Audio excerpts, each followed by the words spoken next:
Nektarios is one of those saints that for whatever reason, even if you're reading of his life for the first time, you feel a connection to him. There's a love.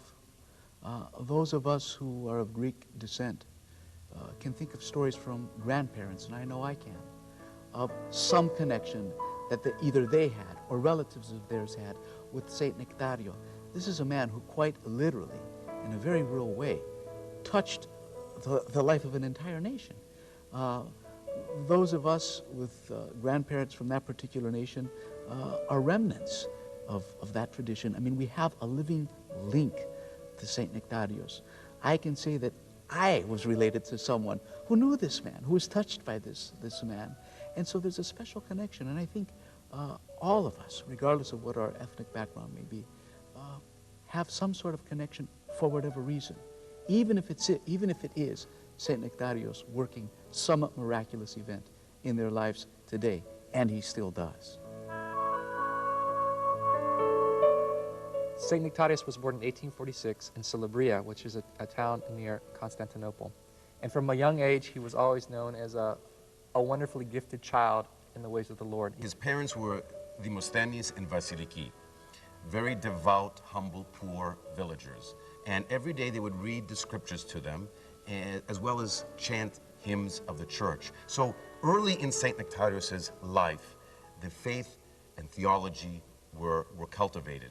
Many times people look back and say, yeah, right, someone was always a Christian boy when you look back. But in St. Nektarios' case, we have the benefit of people living in the early 20th century, knowing him and knowing what he was like as a young boy. And it's without question that as a young boy, he was brought up in a Christian home and wanted from a young age to learn theology and Christianity. We want to emphasize, you know, if people study the saints, it seems to be a pattern where you had pious parents, a pious home, usually a pious mother, and usually by the time they were in late teens, they had a spiritual experience. They gave up their wealth and they gave it to the poor. And it's almost standard. And it's nice and it makes a lot of sense, but there's a lot more to that. And the importance is that it isn't that there's a pattern of saints, because all saints are human beings and are born with a sin nature. Nektarios or Athanasios had all of the needs that a young person today at the age of 14 in school, probably had acne, probably had pimples. And I'm sure that when he went home, he had his own issues with his own family. But the importance is that there was stability in the home. This has a critical importance. So to have a saintly family, to have a saintly son or daughter, is not so much that they need to be perfect, is that they need to have the formation that is based on Christ. By the age of 14, he had finished his elementary education, and there was nothing beyond elementary education in the village. In those days, in order to get more than a secondary education, you had to go to the big city. And so Nektarios goes to Constantinople to further his education, to grow closer to Christ by being educated. On his way to Constantinople for his further education, folklore tells us that Nektarios was about to board a ship, but realized that he didn't have enough money to pay for the ticket. So the captain tells him that therefore he is unable to travel by boat. And the captain then goes about preparing to leave. St. Nektarios, upset and dejected, sits on a bench on the wharf there. The boat was about to pull away, but for some reason could not. The captain, in checking all of the necessary aspects of sailing, tried again to have the ship leave from the port, but something was holding it back. There's no apparent reason why the boat that worked perfectly earlier is not operating properly now. At one point, the captain of the ship looks over and sees the dejected Nektarios on the bench. For some higher reason, the captain allowed him on the ship, and the ship pulled away from port freely and easily. What's important is this, is that St. Nektarios felt he was called for a specific purpose, and he was following that path. In the course of following that path, an obstacle came up in his way. And instead of fighting back against that obstacle like many of us would probably want to do and be frustrated and angry, he sat back and he had faith and trust in the Lord, and the problem worked out. not by God working on him, but by God working on the external circumstances around him. While on the ship, what happens many times, it happened many times before, but a great storm is tossing the ship all around, and many of the passengers are really afraid for their lives, and things don't look very well. And if you're a village boy and you're on a boat for the first time on a long voyage, who is not frightened and seasick? And sure enough, he clutched his cross. He took the cross out, which would be very common at that time. And he blessed the waters, and the cross fell from his hands into the sea, and the sea calmed, and the ship went on its way. But during the process of the day, there was a great tapping, a noise that was happening on the hull of the ship. The soldiers couldn't understand whether the engines were going dead or something was happening. And upon the investigation, they found this cross attached to the side of the ship, banging against it. Nektarios told the story to the captain. He was given his cross back and wore it through the rest of his life. The important thing is that his faith was in clutching that cross. His faith was not in the boat or in the sails. His faith was that there was a power beyond the captain and the boat that could deliver him. And sure enough, the seas were calm and he got to the destination. St. Nektarios, when he calmed that sea, he did so with faith. So why would we question it? If he had faith, as did Peter, to be able to walk on the water, certainly he had the same faith that could cause him to calm the seas. In the city of Constantinople, he continues with his high school education, and being a person always of extreme humility and great love, he takes on dutiful jobs. He works in a tobacco shop, but he finds a way to express his faith even there by writing little passages on the tobacco leaves and on the packages of tobacco that he sells to people. My favorite part of the Nektarios story, of course, is he got a job in a tobacco shop. And as someone who's been a cigar smoker since the mid-1970s, I thought that was wonderful. Now I can overly relate to St. Nektarios. At age 20, Nektarios goes to Chios to teach elementary school. And it is there where he is exposed to monasticism.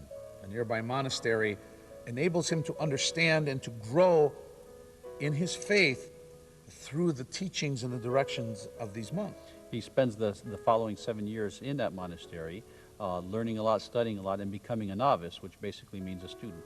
St. Nektarios came to value monastic life. He came to see it as one of the primary values within the life of the church as a whole. At this point, he leaves the monastery because his burning desire is to learn more about his faith. He leaves to go to Athens to get a degree in theology.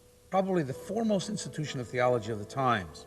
It took another bold step for him to apply for a scholarship available to those wanting to study. The elders of the university understood him on a very humanistic basis. And they granted him the scholarship. And many people will say that, well, this was a young man who was evidently close to God. If God loved him, why wouldn't he make it easier for him? Well, the fact is when God loves us, he will make us earn with our own free will.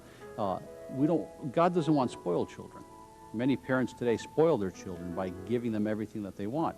For St. Nektarios, he had to work with what he got. We have a tendency sometimes to see the saints only in images, church walls with halos. That's after the fact.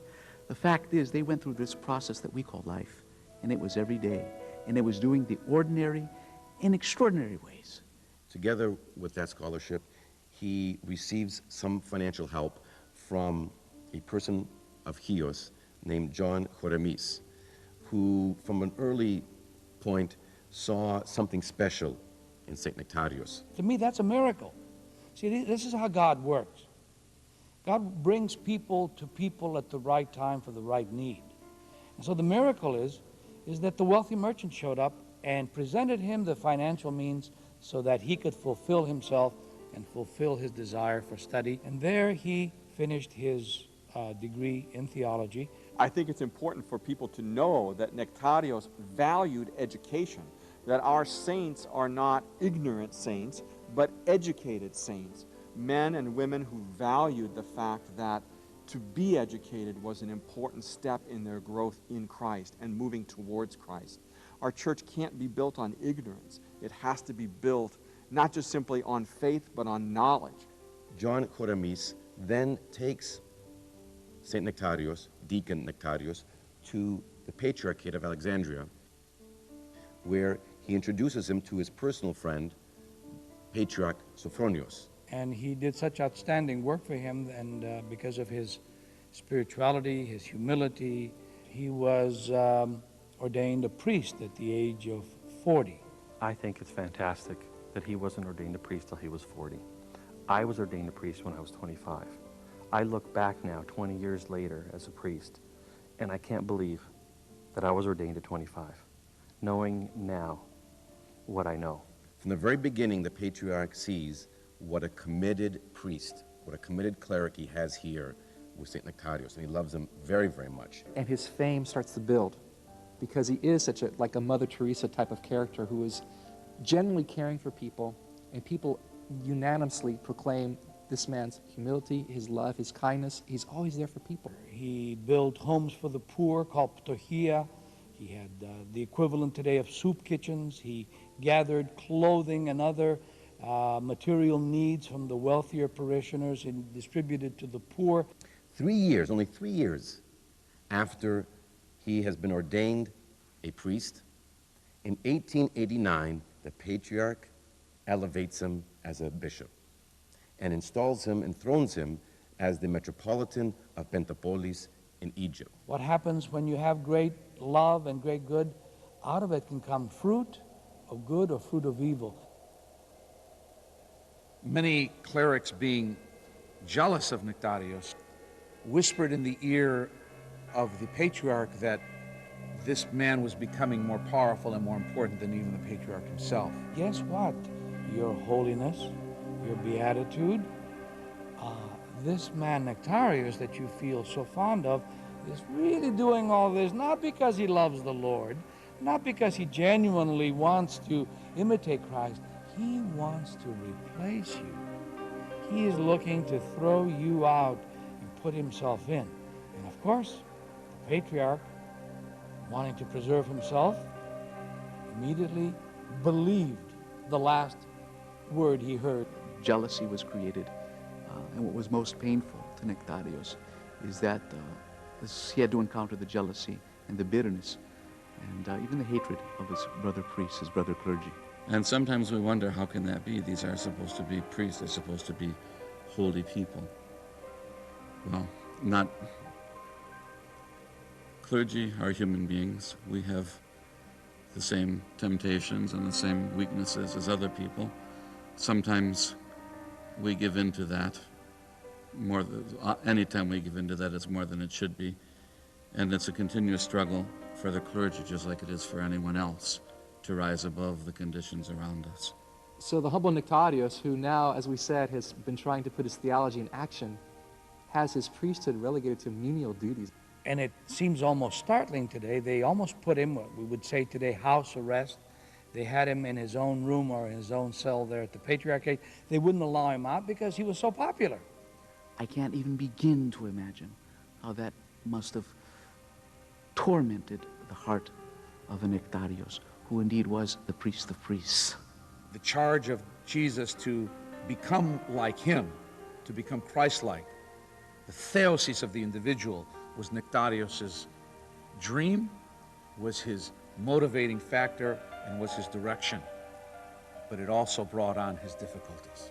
The word was spreading that the people wanted Nektarios, Metropolitan of Pentapolis, to be their next patriarch. And so these individuals who opposed St. Nektarios decided we have to remove him. In 1890, for what was called medical reasons, Nektarios was discharged from Egypt to Greece. He was obedient, he was faithful, he remained steadfast in his devotion to the Lord, and knowing, and here's a man of true wisdom, that he knew the Lord would carry the day, and he remained faithful and kept quiet. He was penniless, he was hungry. He even wrote a letter in the meantime to Patriarch Sophronios asking for help. And for a humble man like that to ask for help, he must have been in really bad shape. The letter said something like, I'm living a miserable existence. I mean, can you imagine this? It wasn't that long ago. 1890 was 110 years or so ago. Would we allow a bishop or a priest today to be wandering the streets homeless? When Nektarios was eventually sent back to his homeland, it indeed turned out not to be his homeland. He was not received as a bishop. He was not even received as a fellow Greek. But here was a man who was literally in his own homeland sent into exile. Sometimes many of us in our own lives feel like our best friends have turned their backs on us. We've lost jobs, we've lost families, we've lost relationships, and we say, God, where are you when I need you? I'm sure Nektarios said the same thing. God, where are you when I need you? St. Nektarios found himself in a position of feeling perhaps even abandoned by God and abandoned by his church, and a lack of acceptance of his position and his life and his scholarly work. St. Nektarios had a vision of the Theotokos appearing to him with St. Basil and St. Gregory Palamas, which assured him that his path and his position that he was following was the right one, and gave him the strength to endure and go forward as he must. And these kinds of things happen to all of us if we just listen and allow the Lord to speak to us at the moment we're at our lowest point. Following that dream, St. Nektarios then composes poems to the Virgin Mary called the Theotokarion, and later those are turned into hymns. Eventually, St. Nektarios is given a position of preacher. So he goes first to the west of Athens and preaches. Then he is sent to one of the largest Greek islands, which is north of Athens, Evia, where he goes there and preaches there as well. Afterwards, he comes back to Athens, continues to preach, and then in 1904, St. Nektarios is given the position of dean at a seminary at the Ecclesiastical School of Rizarios, where he is there for 14 years. He loved his students very much. In fact, he loved them so much that when something went wrong in relationships between the students, he would fast and he would pray and he would go into seclusion for those students instead of punishing them. That's what Nektarios did to his students, and the students loved him. But the administrators don't know what to make of this person who they know was a bishop, still is a bishop, but a bishop without a diocese. They don't know what to make of this humble person. He cleaned his own vestments and those of his colleagues. He swept floors, he mopped, he did all the things that a custodian would do today, because he never forgotten where he came from and what service really meant. Again, much like in Egypt, Nektarios' fame spread throughout the cities, and people came to his liturgies by the droves, came to listen to him, came to see this man that everybody heralded as a holy man. It was so packed that after the while they had to issue, in a sense, tickets for people to get in to maintain the order. He was that loved. I don't want to use the word popular, because popularity comes and popularity goes. He was loved. At the school of Rizarios, St. Nektarios was a father confessor to many people. A group of women asked him if he would start a monastery for them so that they can have a monastic relationship. I mean, think about it. Here's a man in his 60s. Which one of us at that age would want to, again, go into uncharted waters? Who would want to take that chance? Especially coming from young people with these grand visions. Nektarios remains open to the fact that God still had a plan for him. In 1908, St. Nektarios offers his official retirement from the school so he can go back to Aegina and stay there permanently and help with the monastery. So he goes and establishes this monastery himself, doing much of the building, much of the hauling of dirt and the digging of dirt himself. And people are shocked. How could a bishop possibly be doing all this? They don't expect that kind of humility from their bishops.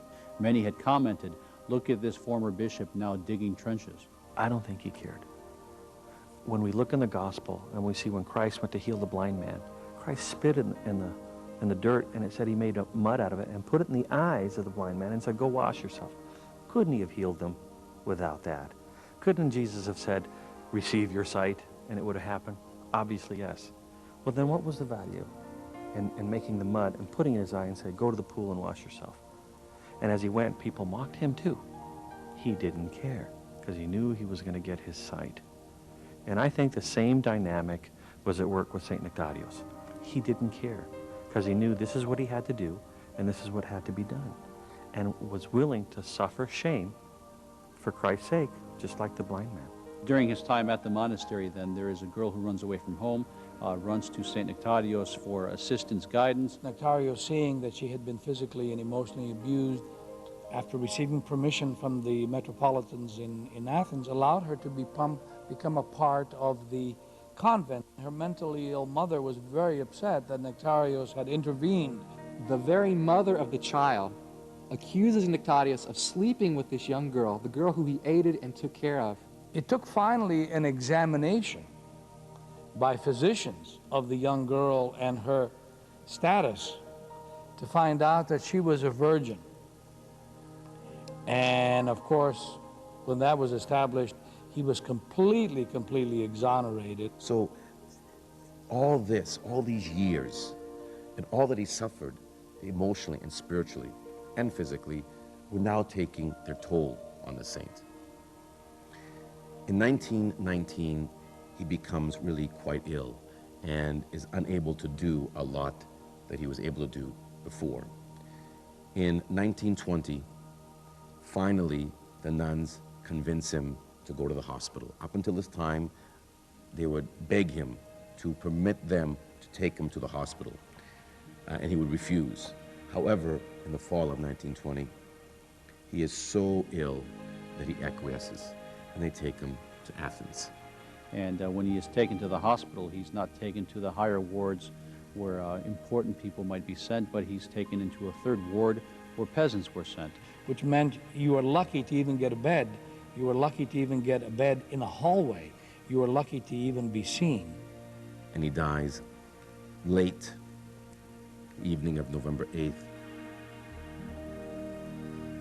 After St. Nektarios passes away, they of course begin to derobe him, and they casually throw a portion of his clothing on the bed of a paralyzed man.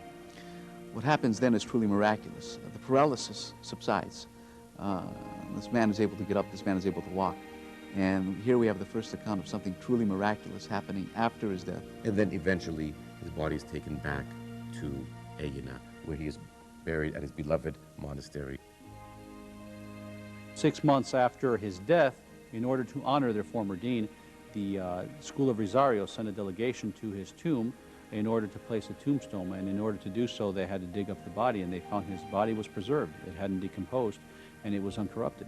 And the whole convent permeates with this spiritual sweet fragrance of Saint Nektarios. He is reburied. They realize now indeed the Holy One is there in their presence. They rebury the saint, place the tombstone there. And then, as is customary in Greece, 3 years later, they exhume the body again, and he is still incorrupt. This goes on for a number of years until 20 years later, when they exhume the saint, the body has disintegrated. By his grave, there was a stream, and people would climb the mountains all day long and bring food with them. Many of them came up there with ailments and infirmities, and by drinking the water of the stream that crossed over his grave, they would be healed. The nuns at the monastery began to record all of these happenings, these miracles that were taking place, one after another, until volumes and volumes were produced.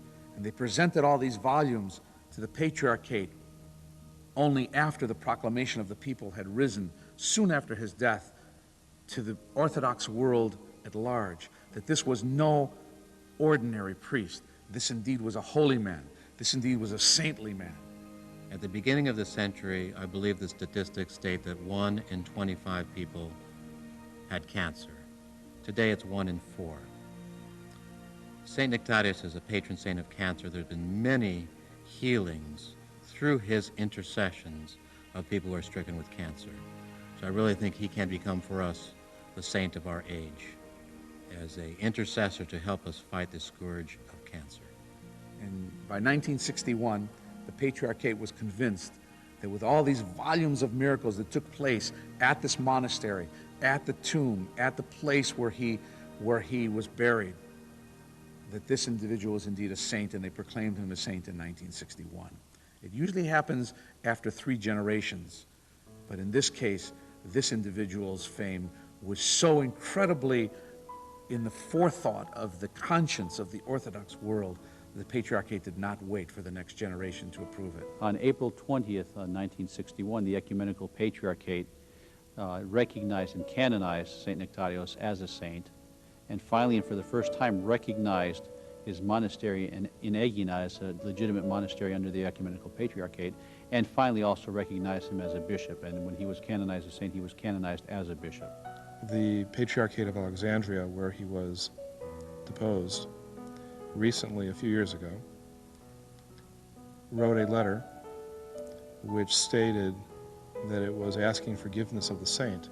The letter was actually written to St. Nektarios posthumously, and the Patriarchate asked St. Nektarios to forgive the fellow brother bishops and patriarchs and priests. We know that through St. Nektarios' love, hearing these words, we are sure that he would have accepted the words of the present patriarch. The fascinating thing, and this puts us back to the 4th century, if we were living in the 4th century, people who had lived with saints were actually able to depict them in drawings.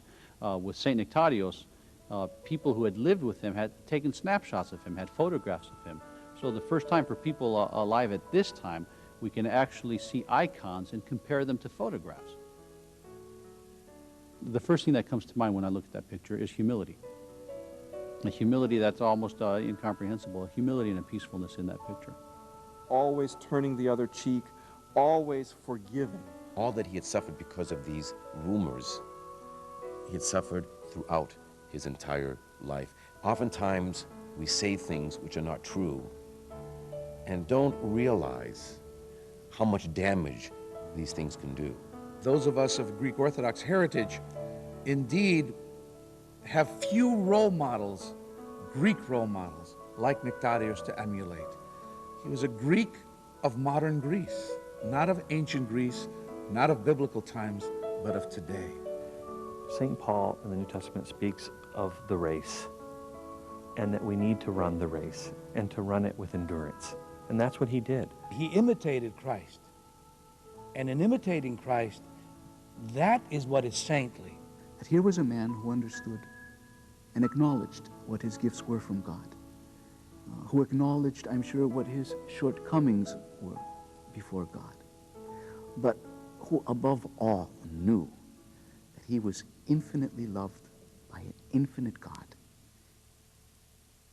Συλληβρίας των γόνων και γίνης των εφορών, των εσχάτης χρόνης φανέντα, αρετής φίλων γνήσιων, Νεκτάριον τιμήσομεν πιστή, ως εν Θεόν θεράποντα Χριστού, αναβλύζεις